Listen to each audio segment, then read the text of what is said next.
Whoa. I'm running short of words right now, but I cannot afford this because I have to speak. Thank you so much for all the love, for all the warmth. Thank you for accepting me. Thank you very much.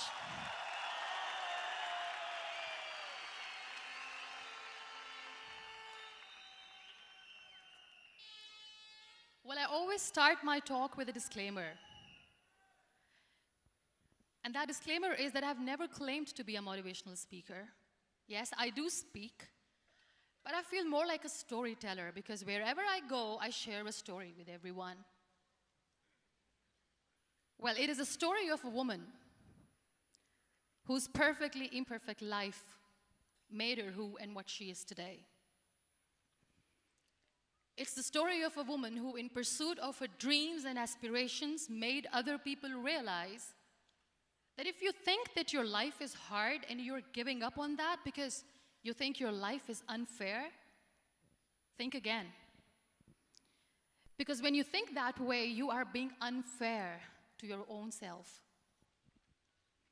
It's the story of a woman who made people realize that sometimes problems are not too big. We are too small because we cannot handle them.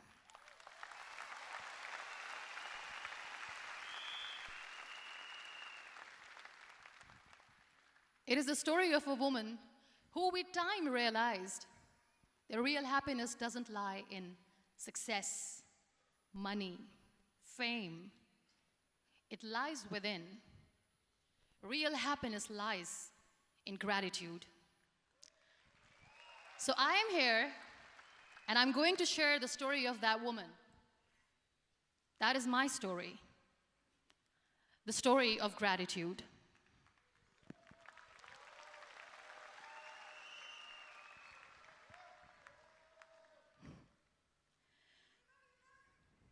I love you too. I love you all. I believe in the power of words. Many people speak before they think. But I know the value of words. The words can make you, break you, they can heal your soul, they can damage you forever. So I always try to use the positive words in my life wherever I go. They call it adversity, I call it opportunity. They call it weakness, I call it strength. They call me disabled, I call myself differently abled. They see my disability. They see my disability, I see my ability. There are some incidents that happen in your life, and those incidents are so strong that they change your DNA. Those incidents or accidents are so strong that they break you physically. They deform your body, but they transform your soul.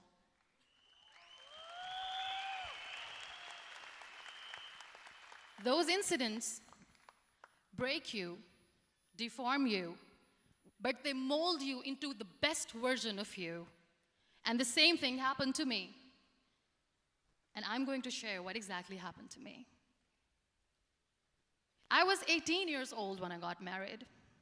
And this thing I'm sharing for the very first time on an international level. I was 18 years old when I got married. I belonged to a very conservative family, a Baloch family, where good daughters never say no to their parents. My father wanted me to get married. And all I said was, if that makes you happy, I'll say yes. And of course, it was never a happy marriage. Just about after 2 years of getting married, about 9 years ago, I met a car accident. Somehow my husband fell asleep and the car fell in the ditch. He managed to jump out, saved himself. I'm happy for him. But I stayed inside the car and I sustained a lot of injuries. The list is a bit long. Don't get scared. I'm perfectly fine now. Radius ulna of my right arm were fractured. The wrist was fractured. Shoulder bone and collarbone were fractured. My whole rib cage got fractured. And because of the rib cage injury, lungs and liver were badly injured. I couldn't breathe. I lost urinary bowel control. That's why I have to wear the bag wherever I go. But that injury that changed me and my life completely as a person and my perception towards living my life was the spine injury. 3 vertebrae of my backbone were completely crushed, and I got paralyzed for the rest of my life. So this accident took place in a far-flung area in the outskirts of a very small province, Balochistan, where there was no first aid, no hospital, no ambulance. I was in the middle of nowhere in that toppled car. Many people came to rescue. They gave me CPR. They dragged me out of the car. And while they were dragging me out, I got the complete transection of my spinal cord. And now there was this debate going on. Should we keep it here? She's going to die. Where should we go? There is no ambulance. There was this 4-wheeler Jeep standing in the corner of the street. They said, put her in the back of the Jeep and take her to the hospital, which is 3 hours away from this place. And I still remember that bumpy ride. I was all broken. They threw me at the back of the Jeep and they rushed me to the hospital. That is where I realized that my half body was fractured and half was paralyzed. I finally ended up in a hospital where I stayed for 2.5 months. I underwent multiple surgeries. Doctors have put a lot of titanium in my arm. There's a lot of titanium at my back to fix my back. That's why people in Pakistan call me the Iron Lady of Pakistan.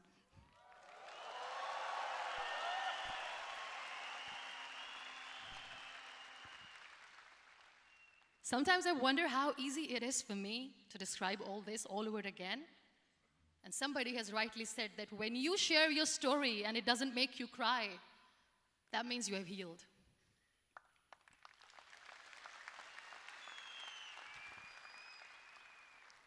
Those 2.5 months in the hospital were dreadful. I will not make up stories just to inspire you. I was at the verge of despair. One day, doctor came to me and he said, well, I heard that you wanted to be an artist, but you ended up being a housewife. I have a bad news for you. You won't be able to paint again because your wrist and your arm are so deformed, you won't be able to hold a pen again. And I stayed quiet. Next day, doctor came to me and said, your spine injury is so bad, you won't be able to walk again. I took a deep breath and I said, it's all right. The very next day, doctor came to me and said, because of your spine injury and the fixation that you have in your back, you won't be able to give birth to a child again. That day, I was devastated. I still remember, I asked my mother, why me? And that is where I started to question my existence. Why am I even alive? What's the point of living? I cannot walk, I cannot paint, fine. I cannot be a mother. And we have this thing in our heads, being women, that we are incomplete without having children. I am going to be an incomplete woman for the rest of my life. What's the point? People are scared. They think I will get divorced. What is going to happen to me? Why me? Why am I alive? We all try to chase this tunnel. We all do this because we see light in the end of the tunnel, which keeps us going. My dear friends, in my situation, there was a tunnel that I had to roll on, but there was no light. And that is where I realized that the words have the power to heal the soul. My mother said to me, this too shall pass. God has a greater plan for you. I don't know what it is, but He surely has.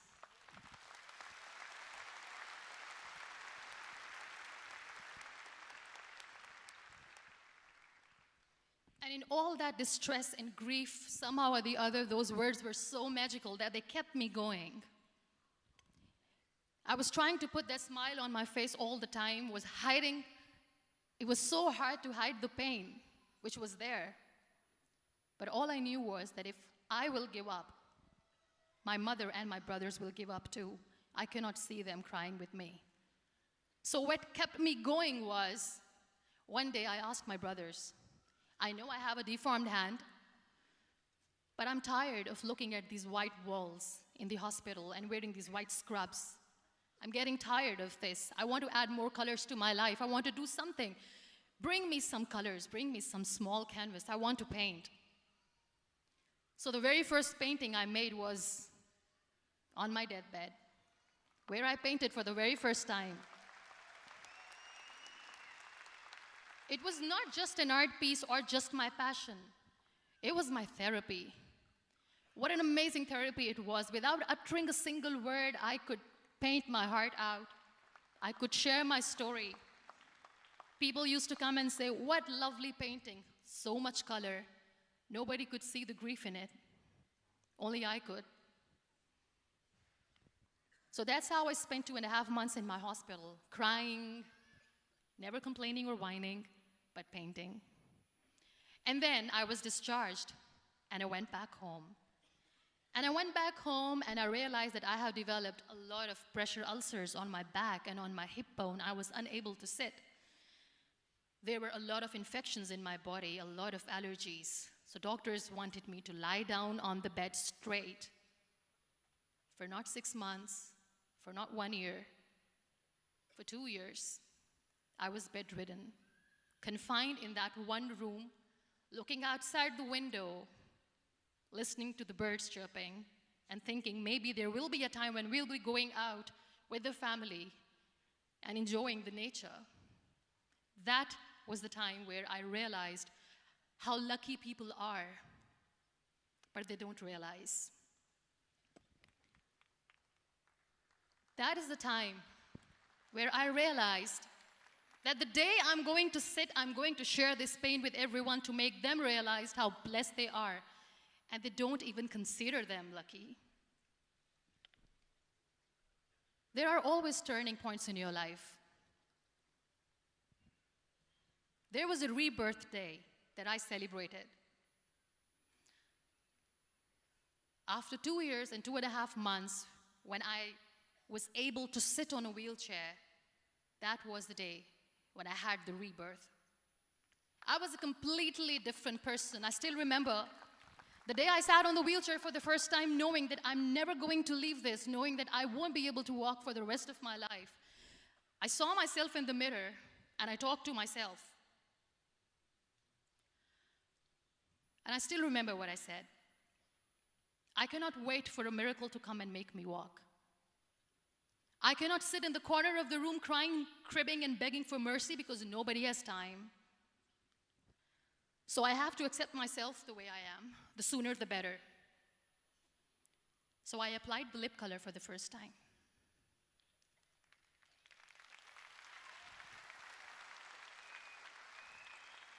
And I erased it. And I cried.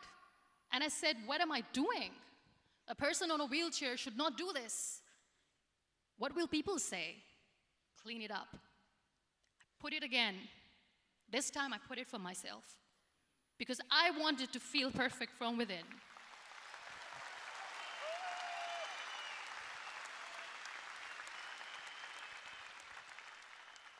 And that day I decided that I'm going to live life for myself.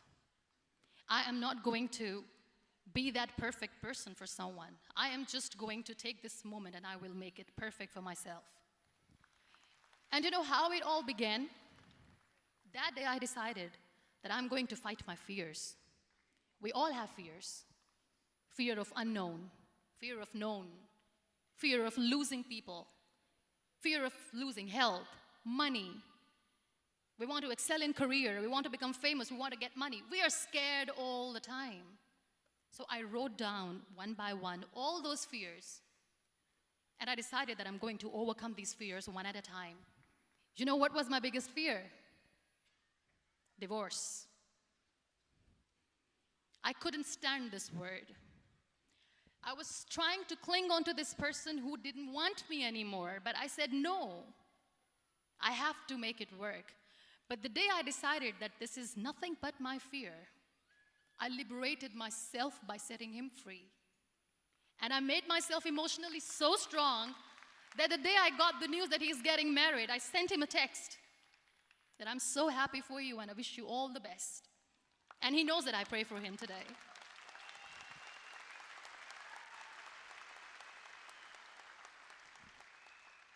My biggest fear, number 2, was I won't be able to be a mother again. And that was quite devastating for me.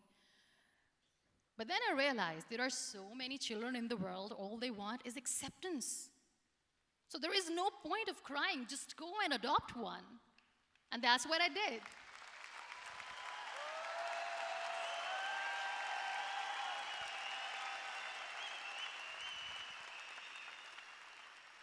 I gave my name in different organizations, different orphanages. I didn't mention that I'm on a wheelchair, dying to have a child.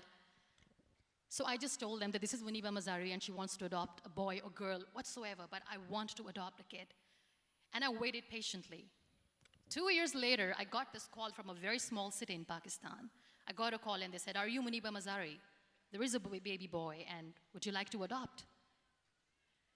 And when I say yes, I could literally feel the labor pain. I said, yes, yes, I am going to adopt him. I am coming to take him home.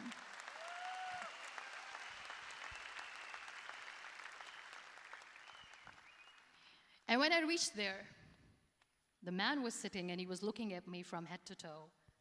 And in back of my head, I kept thinking that, oh my God, he is going to say she's on the wheelchair, she doesn't deserve it. How is she going to take care of him? And I looked at him and I said, do not judge me because I'm on the wheelchair. But you know what he said? He said, I know you will be the best mother of this child. You both are lucky to have each other.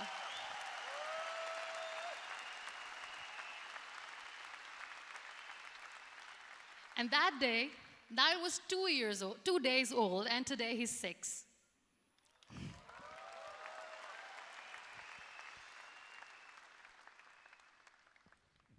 You'll be surprised to know another bigger fear that I had in me. It was facing people. I used to hide myself from people. When I was on bed for 2 years, I used to keep the door closed. I used to pretend that I'm not going to meet anyone, tell them that I'm sleeping. You know why? Because I couldn't stand that sympathy that they had for me. They used to treat me like a patient. When I used to smile, they used to look at me and say that, you're smiling, are you okay? I was tired of this question being asked, are you sick? Well, a lady yesterday at the airport asked me, are you sick? And I said, well, besides the spinal cord injury, I'm fine, I guess.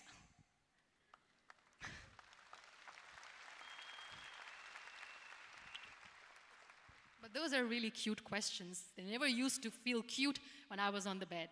So I used to hide myself from people, knowing that, oh my God, I'm not going to see that sympathy in their eyes. It's all right. And today I'm here speaking to all these amazing people because I have overcome the fear.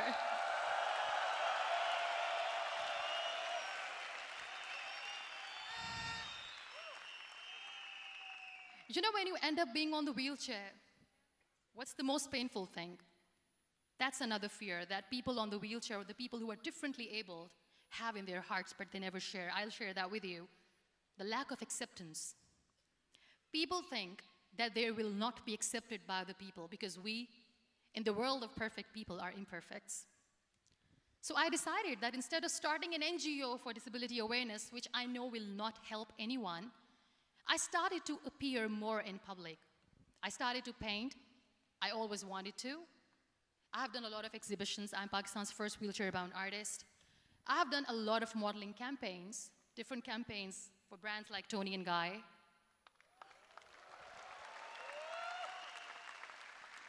I have done some really funny, breaking the barriers kind of modeling.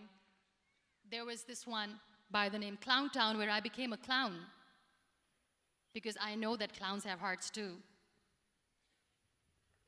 And then I also decided that if I really want to make the difference, I am not going to let people use me for their polio campaigns where they will make you a victim and an emblem of misery and mercy and will say that, you know what, give polio drops to your children or they'll become like this girl. I decided that I'm going to join the national TV of Pakistan as an anchor person. And I've been doing a lot of shows for the last 3 years.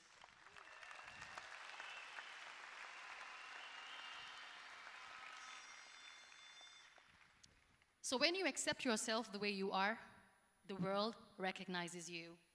It all starts from within. Thank you. I became the National Goodwill Ambassador for UN Women Pakistan, and now I speak for the rights of women, children. We talk about inclusion, diversity, gender equality, which is a must. I was featured in BBC 100 Women for 2015. I'm one of the Forbes 30 under 30 for 2016. And it all didn't happen alone. You all are thriving in your careers. You have bigger dreams and aspirations in life. Always remember one thing. On the road to success, there is always we, not me. Do not think that you alone can achieve things. No. There is always another person who is standing behind you, maybe not coming on the forefront, but behind you, praying for you and supporting you. Never lose that person. Never.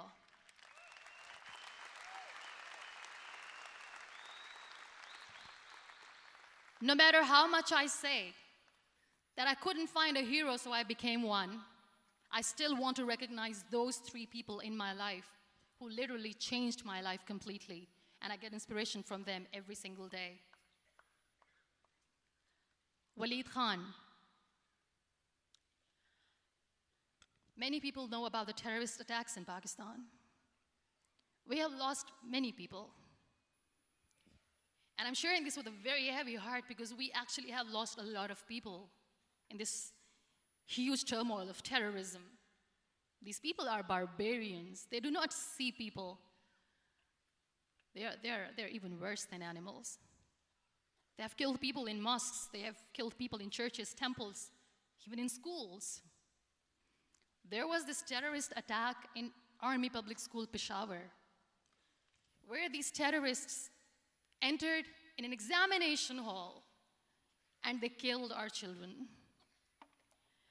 And in that attack, that day, this beautiful boy, Waleed Khan, who was my hero, my real life hero, was the proctor who was taking care of the students, was keeping an eye on the students.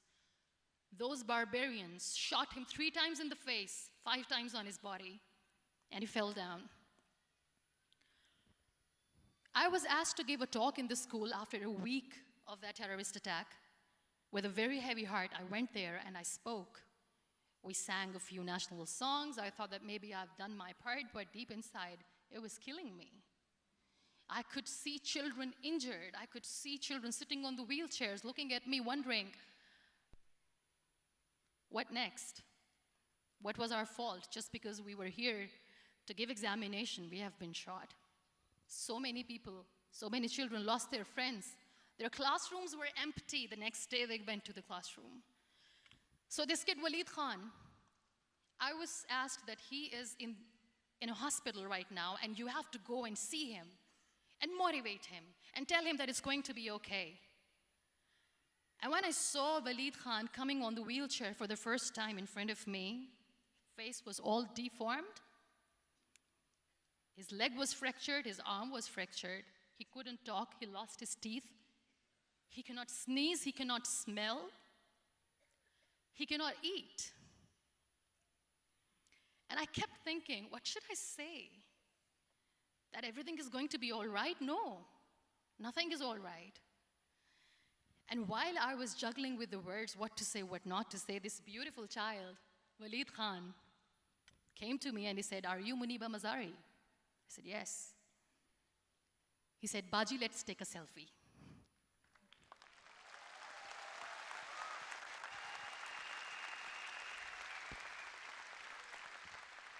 And with that beautiful, toothless smile of Waleed Khan, we took that beautiful selfie that I still have with me. I don't share that here because he was in a very bad shape that time. And that is where I realized that when I was thinking too much about his deformities, he's happy with himself. He doesn't even care. Because today he goes in the same school, and when somebody asks him that what happened to your face, why so many scars, you know what he says? "These scars are my medals and I wear them with pride."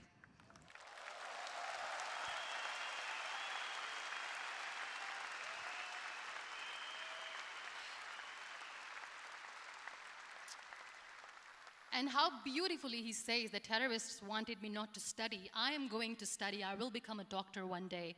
And this is my way of taking revenge from those terrorists. Another real-life hero, of course, my son. His name is Nile, N-I-L-E, River Nile. I learned so much from this kid. The first and foremost thing is patience. How to be patient when you know that your mother cannot walk, when you know that your mother is different from the other women, when you know that your mother cannot go out and play with you, how to stay calm. He loves football. And when we got the very first football, he was 4 years old. He was super excited. I still remember he came in the room and he said, "Mom, let's play football." And he kept the ball in my feet. And he said, "Let's kick it." And that day I felt disabled. I said, "I cannot kick the ball." And I was down with the same face. He looked at me and he said, "Well, that's all right. Your legs are not working, but your hands do. Let's play catch the ball."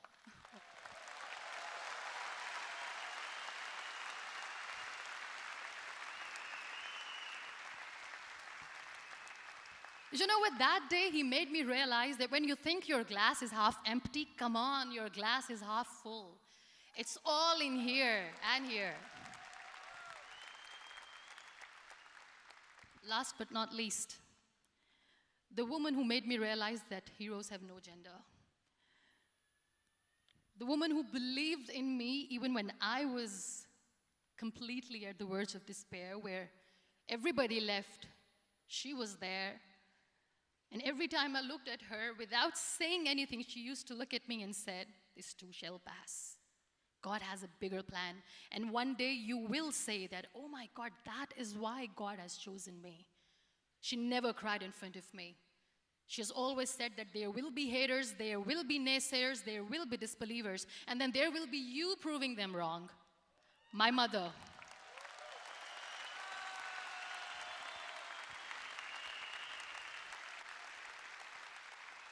Whatever I am today, I'm nothing without her. I'm nothing without her. Thank you, Mama. I wish you were here. Thank you for making me who I am today.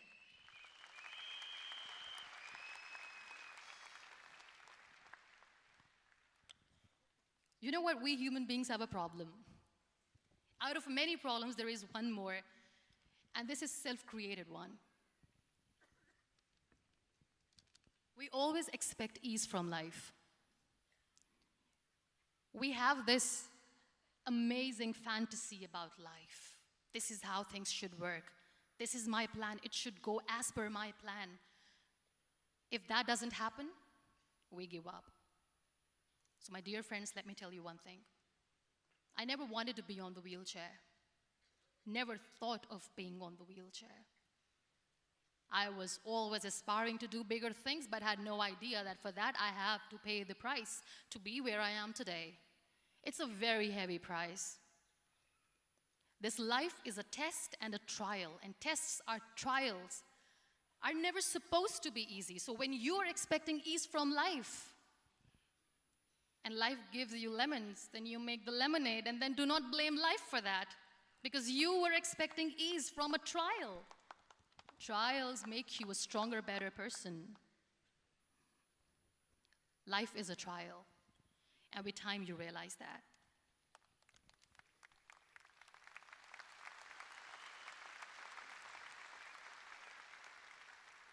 It is okay to be scared. It is okay to cry. Everything is okay, but giving up should not be an option. They always say that failure is not an option. Failure should be an option, because when you fail, you get up, and then you fail, and then you get up, and that keeps you going. That's how humans are strong.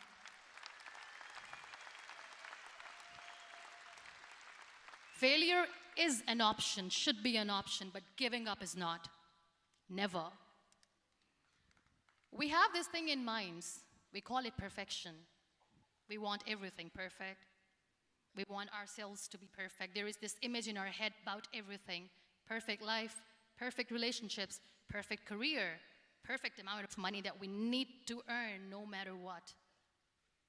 Nothing is perfect in this world. We all are perfectly imperfect, and that is perfectly all right. That's all right. We were sent here not to become the perfect people. Those people who tell you how to look perfect, even those people are imperfect.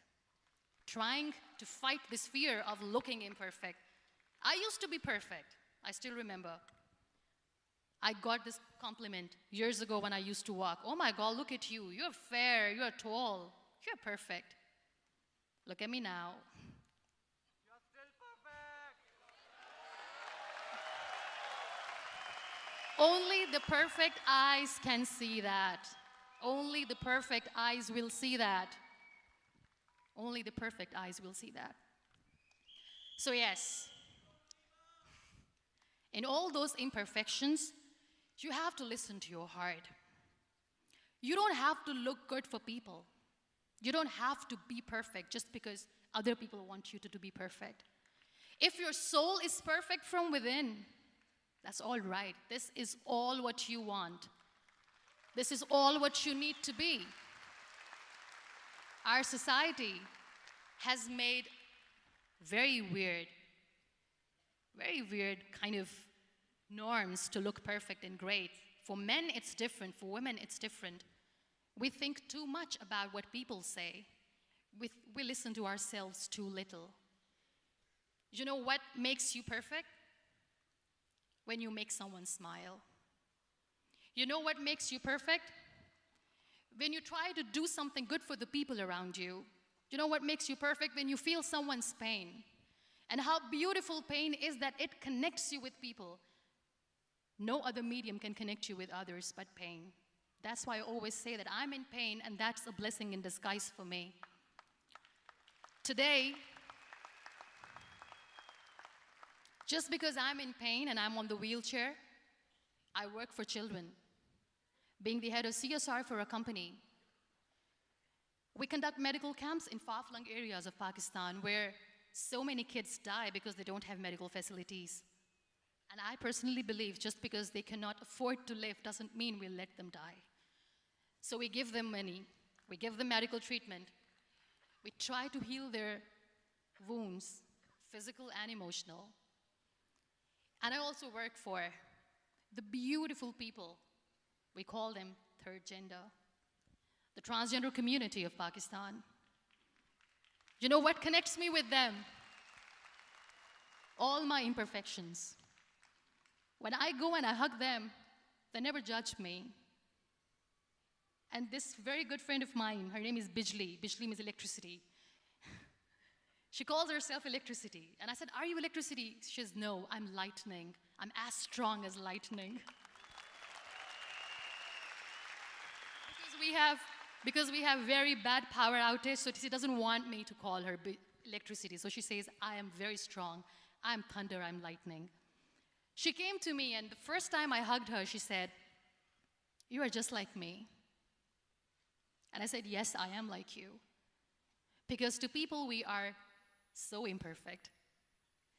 So how beautiful these imperfections are, that because of these imperfections, you can connect with people. Then why are we all running after being perfect? What's the point?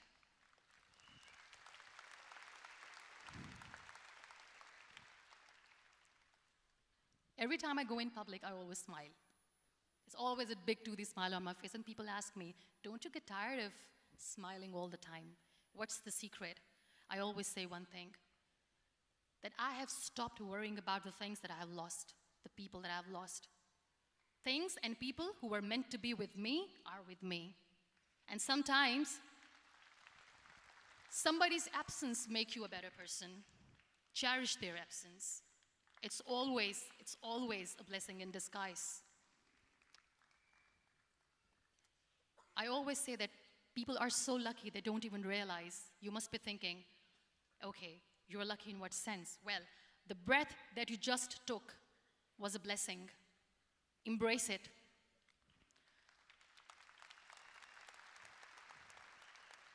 There are so many people in the world who are dreaming to live a life that you are living right now. You have no idea. Embrace each and every breath that you are taking. Celebrate your life. Live it. Don't die before your death. We all die.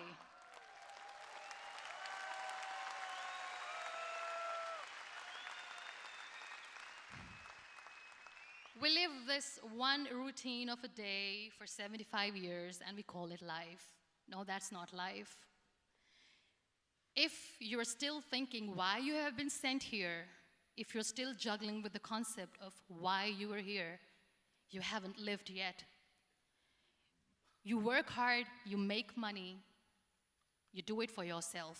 That's not life. You go out, you seek for people who need your help, you make their lives better.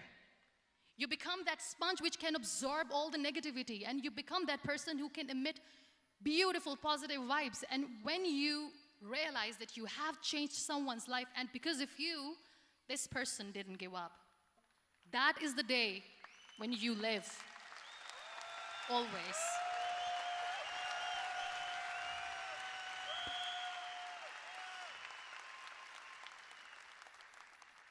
We were talking about gratitude, why I smile all the time. I cry all night when nobody sees me, because I'm a human and I have to keep the balance. And I smile all day because I know that if I will smile, I can make people smile. That keeps me going.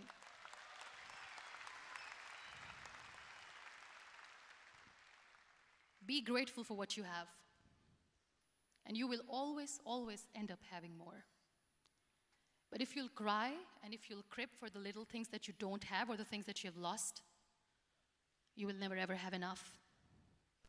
Sometimes we are too busy thinking about the things that we don't have that we forget to cherish the blessings that we have. I'm not saying that I'm not healthy and that makes me unlucky, but yes, it is hard. It is hard when I say that I cannot walk. It is hard to say when I wear this bag. It hurts. But I have to keep going, because never giving up is the way to live, always.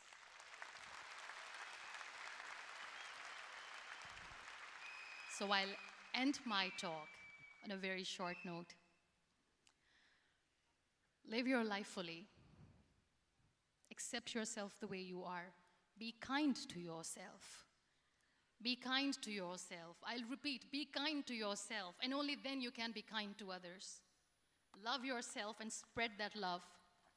Life will be hard. There will be turmoils. There will be trials, but that will only make you stronger. Never give up.